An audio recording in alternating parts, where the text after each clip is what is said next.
अस्सलाम वालेकुम गाइस, कैसे हैं आप लोग। तो सबसे पहले हमारे कुछ साइंसदान, साइंटिस्ट, और साइंटिस्ट से हमारा मतलब है भक्स, हमारे साहिल भैया के भक्स कुरान में कुछ एरर, साइंटिफिक मिस्टेक्स बता रहे हैं। और माशाल्लाह साइंस में तो आपको पता ही होगा कि हमारे जो भक्स हैं वो कितने एडवांस होते हैं।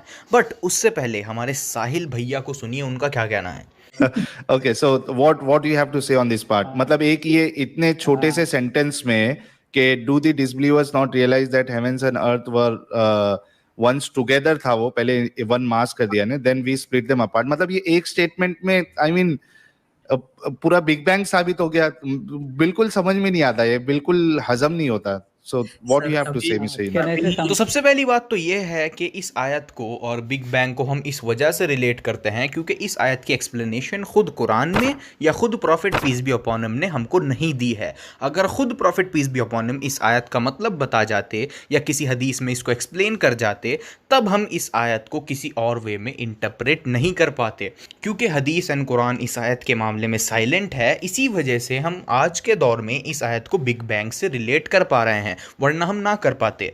पुराने लोगों में और पुरानी तफसीरों में आपको इस आयत की डिफरेंट डिफरेंट इंटरप्रिटेशंस मिलेंगी, क्योंकि खुद prophet peace be upon him ने इस आयत को एक्सप्लेन नहीं किया। इसी वजह से पुराने लोगों ने इस आयत को डिफरेंट डिफरेंट तरीकों से एक्सप्लेन करने की कोशिश करी, क्योंकि खुद prophet peace be upon him ने इस आयत को एक्सप्लेन नहीं किया। आज हम इस आयत को अगर बिग बैंग से रिलेट करते हैं तो उसकी वजह यही है क्योंकि खुद प्रॉफिट ने इसको एक्सप्लेन नहीं किया।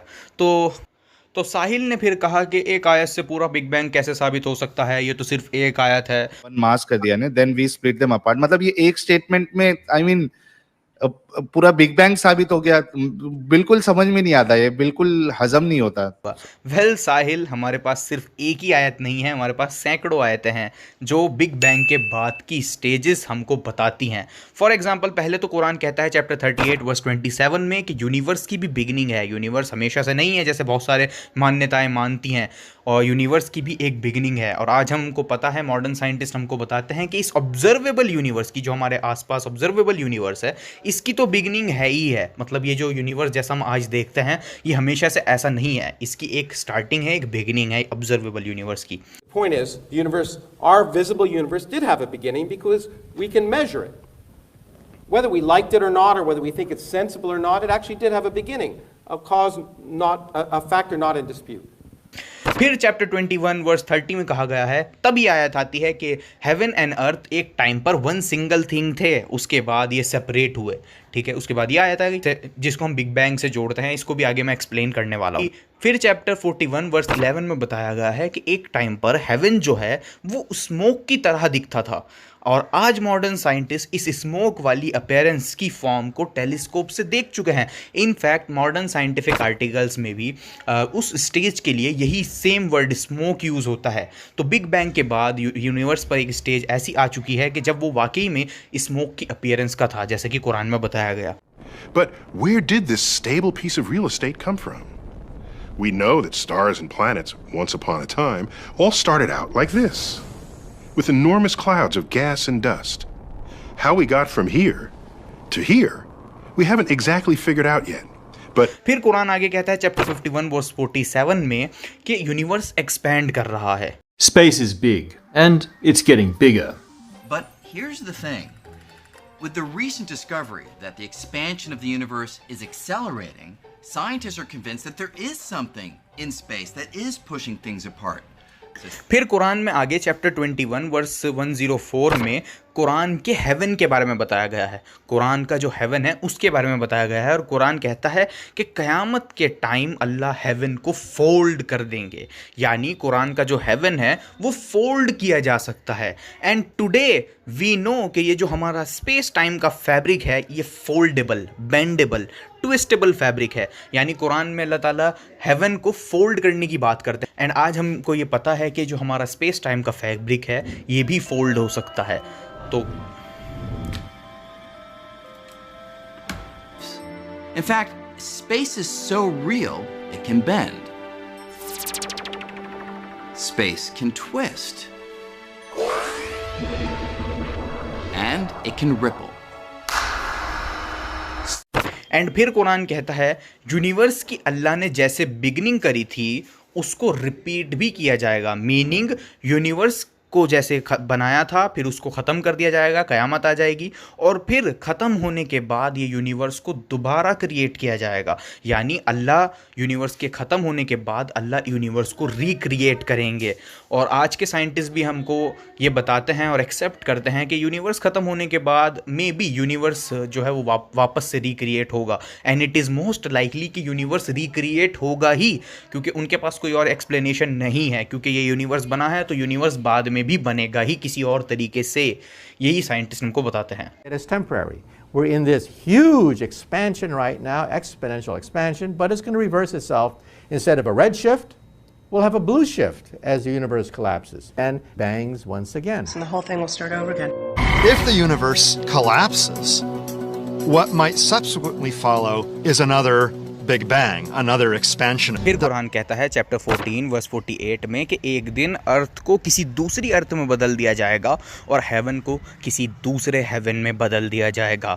यानी ये कहें कि जब सब कुछ ख़त्म कर दिया जाएगा और सब कुछ ख़त्म हो जाएगा क़यामत के दिन, फिर अल्लाह ताला जब यूनिवर्स को दोबारा से बनाएंगे तो उस दिन सब कुछ चेंज हो जाएगा। अर्थ किसी और अर्थ में बदल जाएगी और ये जो हेवन है ये किसी और हेवन में बदल दिया जाएगा। और आज के साइंटिस्ट भी हमको यही बताते हैं कि इस यूनिवर्स के फिजिक्स के लॉस की वजह से ये यूनिवर्स ऐसा दिखता है, लेकिन ऐसा ज़रूरी नहीं है कि जब ये यूनिवर्स दोबारा से रिक्रिएट किया जाएगा तो उस टाइम पर, जब ये यूनिवर्स दोबारा से रिक्रिएट होगा तो उस टाइम पर भी यही फिज़िकल लॉज इस यूनिवर्स के रहें। यानी साइंटिस्ट ये कहते हैं कि अगले यूनिवर्स में जब ये यूनिवर्स दोबारा से क्रिएट होगा तो उसमें लॉज, फिजिकल लॉज जो हैं वो किसी और तरीके के भी हो सकते हैं। यानी anything that can happen does happen. Completely random. And the laws themselves come into existence when the universe comes into existence. So there's no pre-existing fundamental law. Anything that can happen does happen. सो साहिल, ये मत कहो कि एक ही आयत है, ये तुम्हारी जहालत है। कुरान में एक आयत नहीं है, कुरान में कई आयतें हैं जिसमें बिग बैंग की बात की स्टेजेस का इशारा हमको मिलता है। पूरा बिग बैंग साबित हो गया, बिल्कुल समझ में नहीं आता, ये बिल्कुल हजम नहीं होता। So what do you have to say, Mr. Can I say something? So, yes. जब बिग बैंग हुआ था तब अर्थ there was no earth actually. Where is the question of separating? जी। सेकंड सवाल यह है कि अर्थ तो बिग बैंग के टाइम पर थी नहीं, तो ज़मीन और आसमान कैसे अलग अलग हो सकते हैं? तो इस सवाल को हम प्रीवियस वीडियो में बहुत डिटेल से डिस्कस कर चुके हैं, तो मैं उसी वीडियो की एक क्लिप आपको सुनाता हूँ। सोचते हो इस आयत को उस तरीके से इंटरप्रेट नहीं किया जा सकता। कुरान ये कहता है कि एक टाइम पर heaven and earth one single thing थे, वन सिंगल एंटिटी थे। यानी आज जो हम अर्थ देखते हैं और जो ये यूनिवर्स देखते हैं वो सब वन सिंगल थिंग था, सिर्फ एक चीज़ थी स्टार्टिंग में जिससे अल्लाह ने सब कुछ बाद में क्रिएट किया। मतलब heaven and earth one single thing थे और इस सिंगल थिंग से सब कुछ बाद में क्रिएट हुआ है। यह है सही accurate interpretation.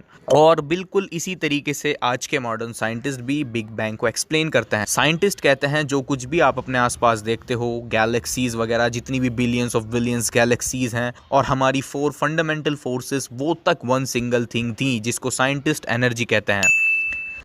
Instead of saying that I believe them, we have overwhelming evidence that the universe was once very small and very hot. That much is absolutely true.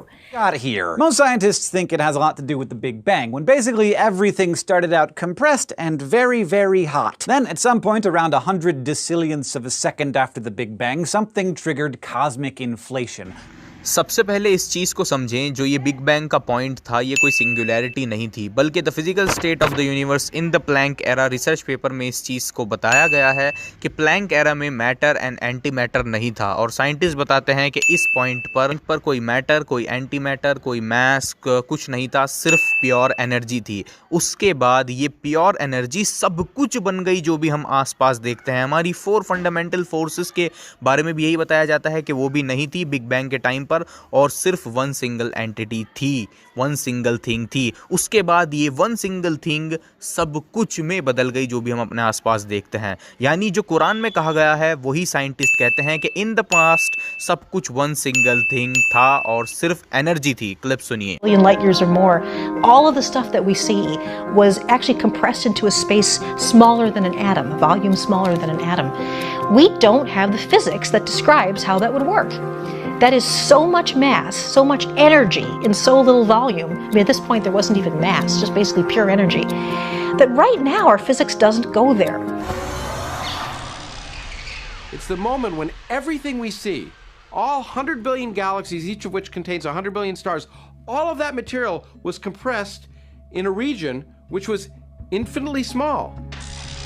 तो बेवकूफ़ो जाओ जाके साइंटिस्ट से कहो कि क्यों वो कुरानिक लैंग्वेज यूज़ कर रहे हैं बिग बैंग को डिस्क्राइब करते समय, क्यों वो भी ये कह रहे हैं कि all the stuff that we see, all the galaxies, ये सब वन सिंगल एनर्जी से क्रिएट हुआ है। साइंटिस्ट भी तो कहते हैं कि सब कुछ वन सिंगल एंटिटी था इन द पास्ट। अब हेवन से मतलब ये स्काई लेते हैं। ओके, तो मैं तो कहता हूँ कि आज भी जॉइंट है, अलग अलग हुए ही नहीं कभी।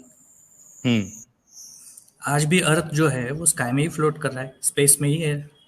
Exactly, very good point. मतलब अलग नहीं हुआ है ना, वो तो स्पेस में ही है। स्पेस में ही है।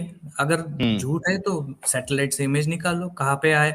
चलिए लास्ट क्वेश्चन जो कि हमारे साइंटिस्ट ने पूछा है कि अर्थ तो अभी भी सेपरेटेड नहीं है, अर्थ तो अभी भी स्पेस टाइम के अंदर है।